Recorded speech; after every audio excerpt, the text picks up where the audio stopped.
All right, let's talk about one of the wildest, most audacious scandals in the history of sports. We're going all the way back to 1980 to the legendary Boston Marathon, where a total unknown shocked the entire world, but not quite in the way she'd planned.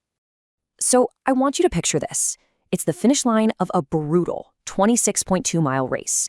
You've got runners who are literally collapsing, they're gasping for breath, just completely drenched. And then this woman comes through, crosses the line first, and she looks like she just went for a light jog in the park. It's this striking, almost surreal image, and that's exactly where our story kicks off. You know, that was the million-dollar question on everyone's mind on April 21st, 1980. This woman, Rosie Ruiz, a complete unknown, hadn't just won the race. She'd supposedly clocked the third fastest time for a woman in history. It just didn't add up. It seemed totally impossible. And, well, as it turns out, it was. So let's really set the stage for this impossible victory. Because to understand just how truly jaw-dropping this was, you first have to appreciate the absolute sanctity of the event she had supposedly just conquered. See, the Boston Marathon isn't just any race. It's an institution. It's the oldest annual marathon on the planet. Its course is legendary, especially the infamous Heartbreak Hill. Just winning here is a career-defining moment, a true testament to unbelievable endurance and willpower. The entire prestige of the event is built on honest, verifiable hard work. And this is the number that just broke everyone's brain. 2 hours, 31 minutes, and 56 seconds. We're not just talking about a win, we're talking about a new course record. I mean, to put that into perspective, this was a massive, world-class leap in performance for someone nobody had ever even heard of. Now, this right here perfectly captures why people were so suspicious right away. Every single other competitor looked the part, right? They were grimacing, soaked in sweat, absolutely exhausted. But Rosie Ruiz, she was composed, her hair was perfect, and she wasn't even breathing hard. The visual just didn't make any sense. It was too glaring to ignore. So as you can probably guess, that fresh-as-a-daisy appearance at the finish line was just the first of many, many red flags. The initial awe and shock very quickly started to turn into widespread disbelief. The evidence against her started piling up almost right away.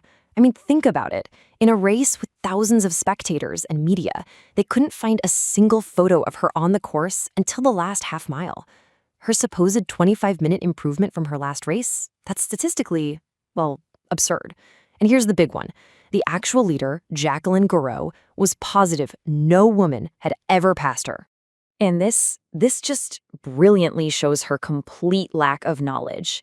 In an interview after the race, a journalist asked a super basic question about interval training, a fundamental concept for any serious runner. Her response? What's that? It was the kind of answer that screamed she did not belong in that winner's circle. Okay, so with all these suspicions mounting, race officials had no choice but to launch a formal investigation. And believe me, it did not take long for this entire elaborate lie to completely crumble. What's really remarkable is just how fast it all unraveled. We're talking about a single week. The story went from a baffling victory to a confirmed fraud. Witnesses started crawling out of the woodwork, not just from Boston, but from her qualifying race in New York too. And they all painted a clear picture of deception. By day 8, it was game over. The evidence became absolutely overwhelming. You just couldn't argue with it. One person saw her literally jump onto the course from the crowd near the end. A couple of college students even remembered seeing her on the subway while the race was happening. And it turned out she'd pulled the exact same stunt to qualify in New York. The final nail in the coffin? No official split times at any checkpoint. She simply wasn't there for most of the race. So, 8 days after the race, justice was finally served. Jacqueline Gareau from Canada, the woman who had actually led the race, who ran every single painful step, was declared the rightful champion. Her big moment of glory was stolen, but her victory was, at last, officially recognized. Now, this whole story is so much more than just a bizarre anecdote. The Rosie Ruiz scandal had a huge, lasting impact on the entire sport of running. It actually forced a major rethink of race security. Yeah, because of Rosie Ruiz, the old honor system just wasn't going to cut it anymore. Her deception really was the catalyst for some major changes.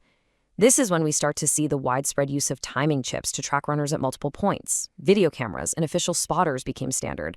And the whole process for verifying qualifying times, it got much, much stricter. So, really, the next time you're at a 5K or you're watching a marathon and you see those little chips on the runner's shoes, well, in a weird way, you've got Rosie Ruiz to thank for that.